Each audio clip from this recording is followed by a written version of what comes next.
Assalamualaikum warahmatullahi wabarakatuh. Halo semuanya teman berada.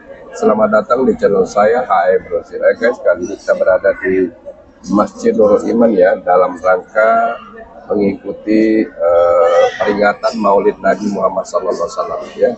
Sebentar lagi akan diselenggarakan. Baik,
Assalamualaikum warahmatullahi wabarakatuh.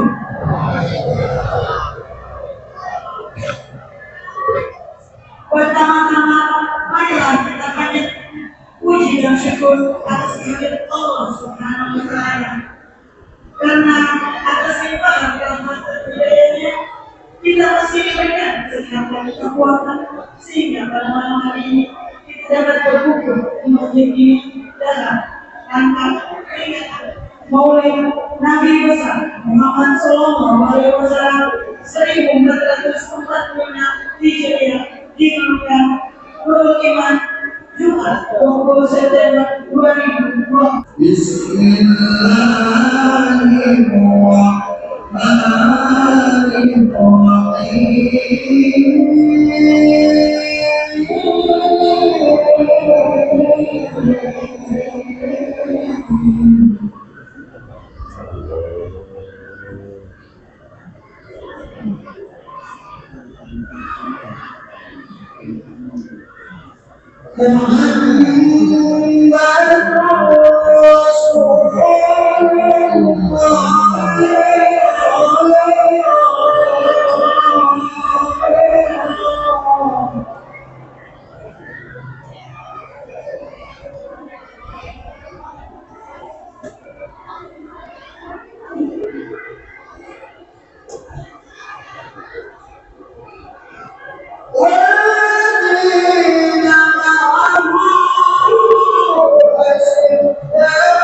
pada malam yang berkah ini kita sama-sama hadir di masjid Umat ini dalam rangka peringatan hari kelahiran Nabi Muhammad SAW yang biasa disebut Maulid Nabi Muhammad SAW 1446 di Masjid Nurul Iman.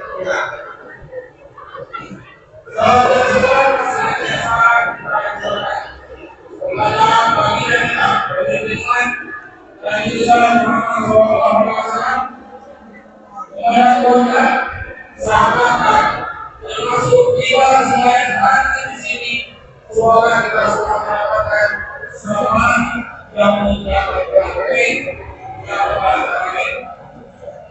yang pertama bagi Tuhan yang baik yang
semoga kita beliau di akhirat mendapatkan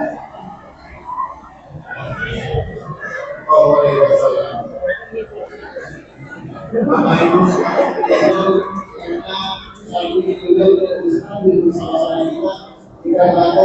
beliau sudah berada di Indonesia. Tidak menghormati, tidak mengenai rasa beliau, tapi mewakili salam beliau. Mudah-mudahan beliau selalu sehat walafiat dalam melaksanakan tugas negara. Bapak Ibu hadirin yang berbahagia, insya Allah 2 bulan ke depan kita akan melaksanakan suatu demonstrasi. Mudah-mudahan kita dapat bulan kita tetap menjaga stabilitas. Kita sampaikan bahwa Kalimantan Utara menduduki peringkat 3 secara nasional dalam Pilihannya perkebunan rumah peragama, sekolah nutrisi beliau dan profesi NTB. Alhamdulillah, kalau tawaran sangat aman. Kita tidak pernah mendengar ada saling disediakan. Sementara rumah sendiri yang ada di dahulu dihuni oleh masyarakat yang sangat kecil, mulai dari Sabang sampai Papua. Yang kan jadi nunggu. Iya. Jam 12. Selesai jam 10 Pak Faris.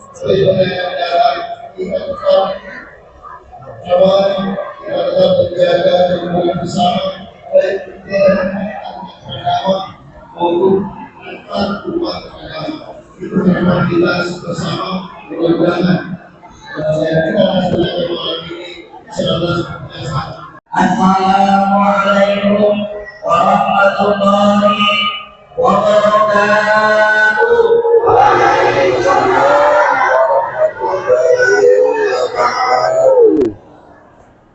Jangan satu bagi Allah sendiri. Jawab salamnya semangat juga. Bagi pembeli sayur di kantor di dalam juga. Sayur dimasak di atas tungku. Kalau dengar jawaban salam Bapak Ibu hadirin hadirat sekalian, karena anak sekarang bisa dilayani. Alhamdulillah, ada Rasul para alim, para ulama, para asatidz, para asatidzah, para habaib, para pengurus masjid dan mushola yang hadir, para imam masjid, wabil khusus yang kami hormati Bapak Wakil Bupati Unkan, para tokoh agama, ketua BRI, kepala KUA, Bapak Camat atau yang mewakili, para tokoh masyarakat, Bapak Ibu hadirin hadirat yang sama dimuliakan Allah Subhanahu wa taala. Amin ya rabbal alamin. Dari tadi itu setiap pembicara itu ngajakin kita supaya mengingat untuk bersyukur atas nikmat yang Allah berikan kepada kita. Karena saya pembicara terakhir, beliau mengatakan al-arafa nafsahu faqad arafa rabbahu. Barang siapa yang mengenal dirinya, maka dia akan mengenal Tuhan. Jika mencari jauh-jauh untuk mengukur nikmat Allah, dan nikmat yang Allah berikan kepada kita itu ada dalam diri kita. Bapak Ibu, kalau nanti pulang keluar, terus kalian bagikan telur, terus bapak makan atau ibu makan telurnya dengan nyaman, itu nikmat. Berarti Bapak Ibu tidak kena penyakit yang namanya kolesterol.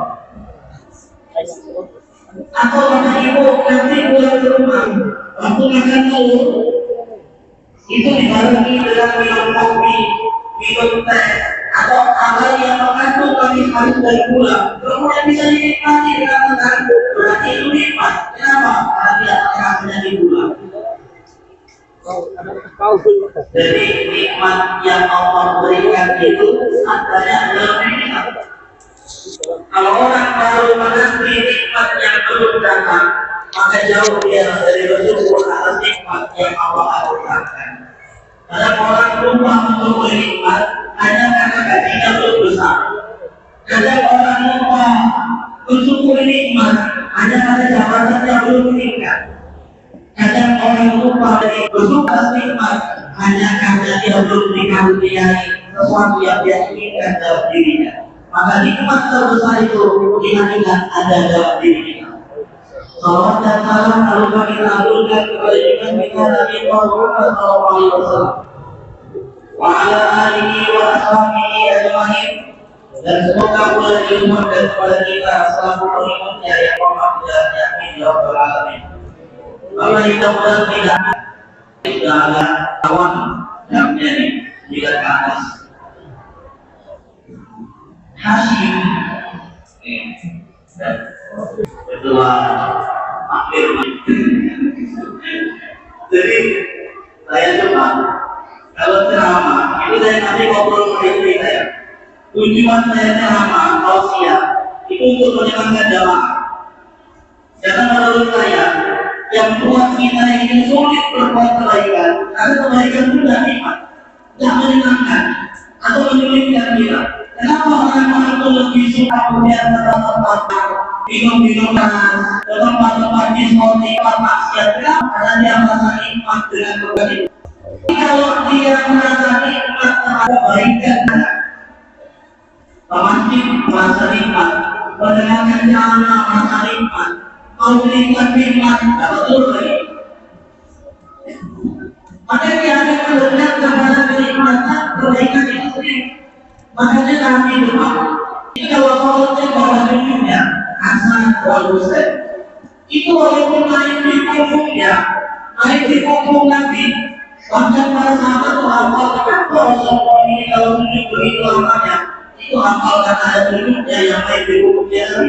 Tapi setelah selesai sholat, tidak pernah sedikit pun keluar kata-kata memarahi duduknya, atau menghati duduknya, atau dianggap anak itu mengganggu orang yang sholat di dalam hati.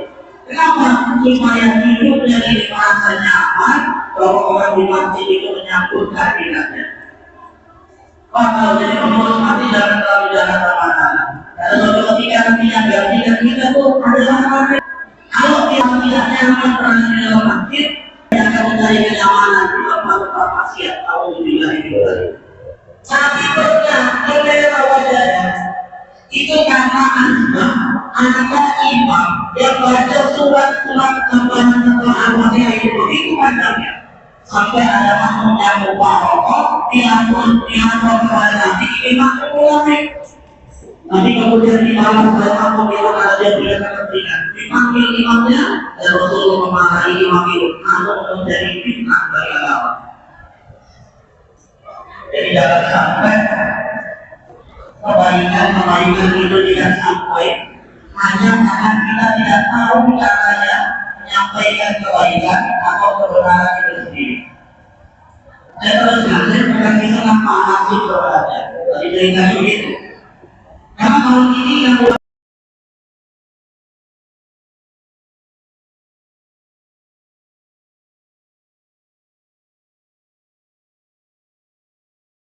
pergi dan teknik nasional bisa Samarinda beberapa hari lalu. Hasil, tapi bukan hasil ini ya, bukan.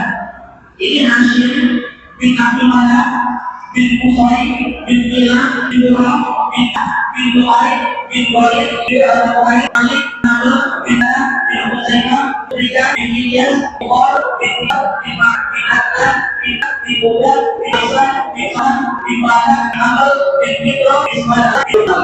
Ini hasil, bukan hasil ini. Itu adalah wujudnya Nabi. Jadi Nabi punya bapak Abdullah, kakinya Nabi namanya Syaibah. Di atas Syaibah ada Asyik. Oh, kenapa kakinya Nabi bukan Abdul Muthalib? Nanti saya ceritakan. Asyik itu orang Arab.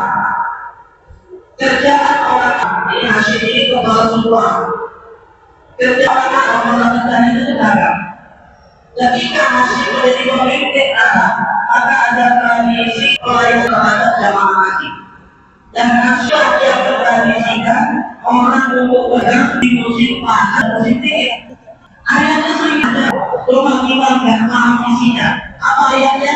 Ila bin Quraisy, ila bin Quraisy syitani fasayid. وَلْيَعْبُدُوا رَبَّ هَذَا الْبَيْتِ الَّذِي أَنْعَمَهُم مِّن جُوعٍ وَآمَنَهُم مِّنْ خَوْفٍ.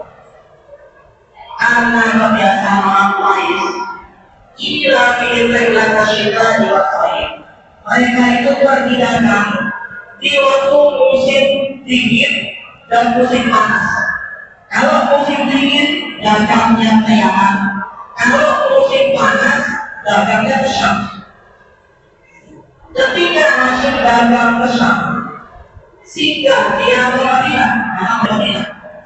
Lalu orang perempuan dari Tujar baca namanya adalah Salma bin Amr, dinikah oleh Hashim. Dari pernikahan tersebut lahir 3 anak. Ketika istrinya mengandung anak keempat, terjadi perang di Madinah. Salah satu korban peperangan itu adalah Hashim. Anaknya belum lahir, bapaknya keempat. Bapaknya sudah meninggal, anak keempatnya. Lahir anak ini. Anak ini ada beda sedikit. Baru lahir sudah ada ubatnya. Dalam bahasa Arab, ubat itu disebut dengan syaibah. Maka anak ini dengan syaibah. Sudah besar 7-8 tahun anak ini baru kenal pamannya yang ada di Mekah dari Madinah. Kenapa begitu lama mendengar kabarnya? Karena waktu itu kalian lupa. Karena WA. Kalau kalian baru lahir di sini Sulawesi, ada gambarnya, ada videonya, maka suaranya bisa terdengar. Itu kan detik. Dulu itu kendaraan paling canggih untuk mengirim berita. Itu mengambil burung, namanya burung mati. Sekarang kalau mengirim pesan dan surat pakai kartu namanya simpati. Orang pertama berjalan dari Mekah ke Madinah itu kendaraan paling canggih. Itu hanya umrah, memakan waktu berapa hari lamanya. Kalau kita ada berapa? Kalau tidak punya umrah dari canggih kemana-mana hanya bisa jalani. Kalau sekarang bisa naik kawati. Kemudian kalau dewasa, lalu terdengar keluarganya yang ada di Mekah. Amat dia menjemput namanya Mukhalid. Mukhalid datang menjemput Syaibah, kita izin kepada ibunya Salma binti Amr. Tapi awalnya dia diizinkan, tapi alasannya jelas untuk dibina, untuk ikut kepada namanya. Akhirnya dibawa pulanglah ke Mekah anak ini. Anak yang dibawa pulang ini Pak, tidak jelas identitasnya. Ini anak siapa, dari mana, diambil. Karena kalau mau dengan yang tadi identitas, maka dia mudah. Bahasa Arabnya mudah disebut dengan Abdul, karena dibawa oleh Mukhalid disebut dengan Abdul Mukhalid. Itu ceritanya Pak. Jadi kami Nabi itu asalnya namanya Syaibah. Tapi karena dia datang ke Mekah, di bawah kamarnya Mukhalid, tidak ada identitasnya, disebut-sebut orang Arab itu dengan sebutan Abdul Mukhalid. Hambanya Mukhalid. Saya cerita Abdul Mukhalid ini Pak, karena beliau inilah yang jika bakal mengabarkan, menyambut kehadiran baginda Nabi Muhammad SAW. Jadi banyak kita yang menyambut hari ini kehadiran baginda Nabi sudah dipersiapkan oleh Allah melalui kakinya. Bahkan alam semesta menyambut dengan gembira kehadiran baginda Nabi SAW. Apa katanya? Ada katanya Bapak Ibu sekalian. Orang Arab ibu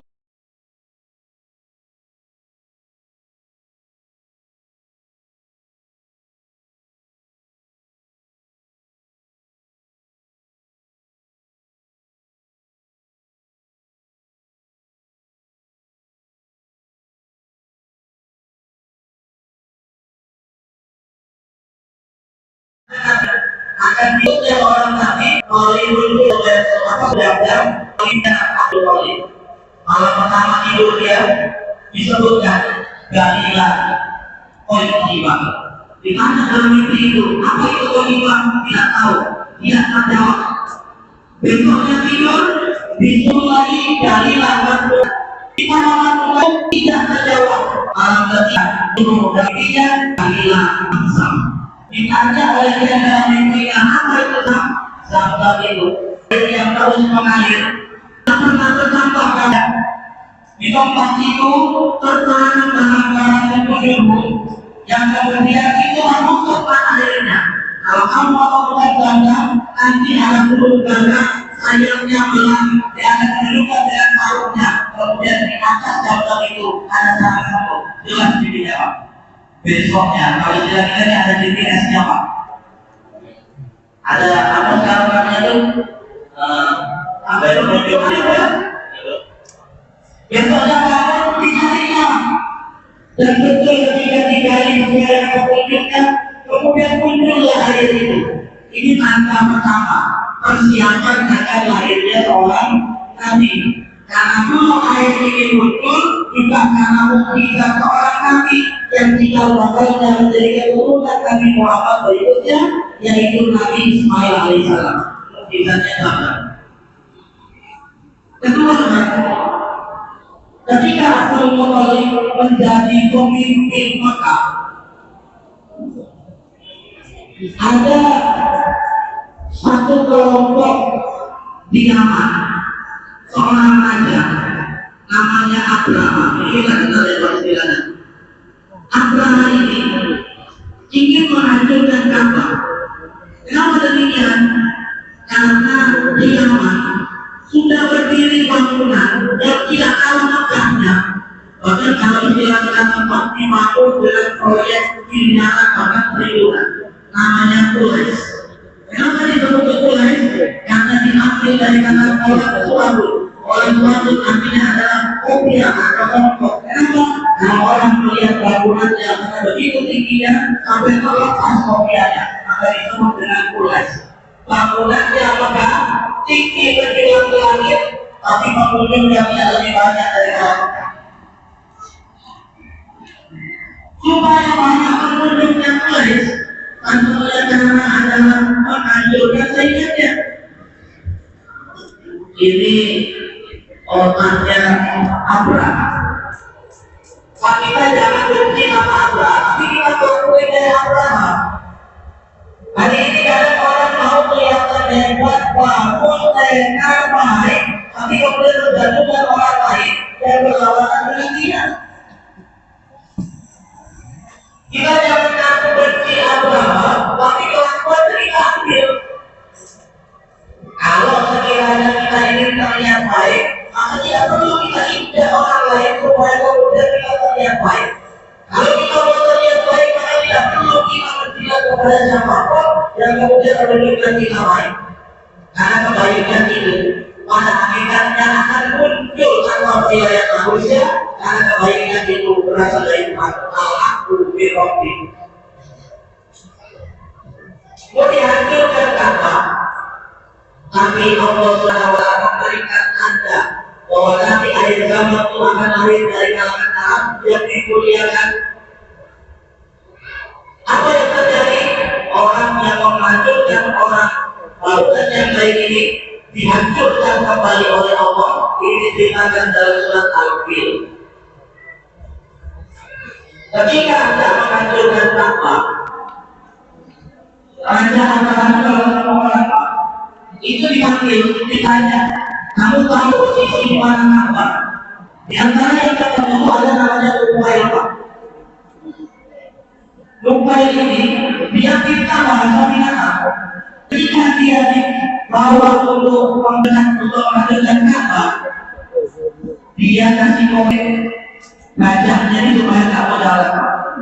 Lain pemimpin di balik depan itu lebih dikode oleh gajah. Akhirnya udah lama gajah sudah jalan-jalan, Pak. Dipukul pakai besi pun tidak jalan-jalan karena dikode sama Lupail ini. Akhirnya kemudian pertolongan Allah datang sebagaimana yang disebutkan dalam surat Al-Fil, wa arsala 'alaihim tayran ababil tarmihim bi hijaratin min sijil faja'alahum ka'asfin ma'kul.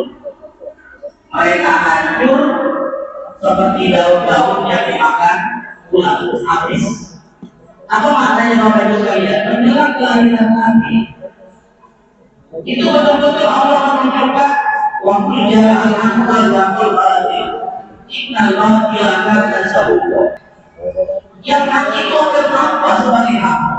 Yang batil itu dengan sendirinya akan hancur. Raja yang menguasai malam waktu menjelang kelahiran Nabi itu adalah Raja Persia. Raja Persia itu jika bangunannya itu Pak, di laut. Baik, sama yang paling akhirnya datang kemudian ada. Raja Persia bermimpi bahwa kuda-kuda Arab yang begitu kuat mengikuti unta-unta sampai ke Tigris, kemudian terbencar ke seluruh penjuru dunia. Di mana yang pertama namanya Santi. Apa maksud mimpiku? Bahaya katanya. Jangan Israel. Kenapa? Karena Nabi yang akan pindah ke Arab, dia lagi kepada Bani Israel. 50 hari sebelum kelahiran Nabi, segala sesuatu dipersiapkan, termasuk dihancurkan pada berganya. Disambut kelahiran Nabi, bahkan bulannya Pak, di bulan apa namanya? Rabiul Awal.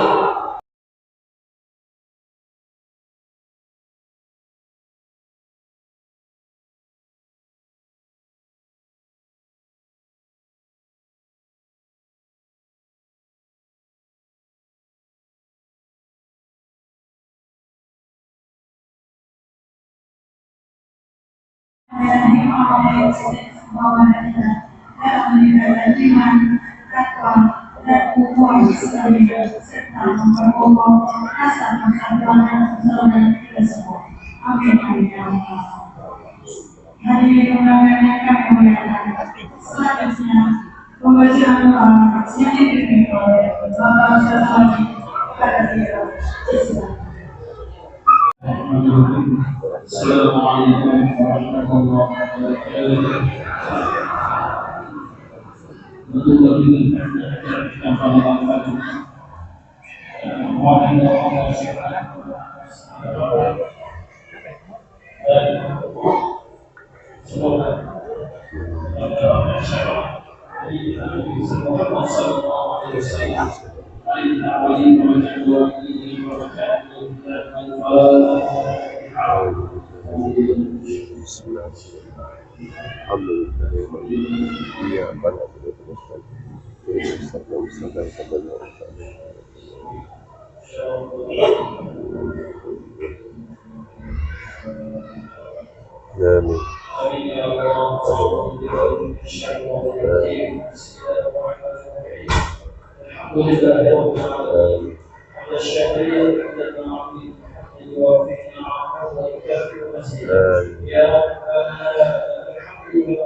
Walhamdulillah.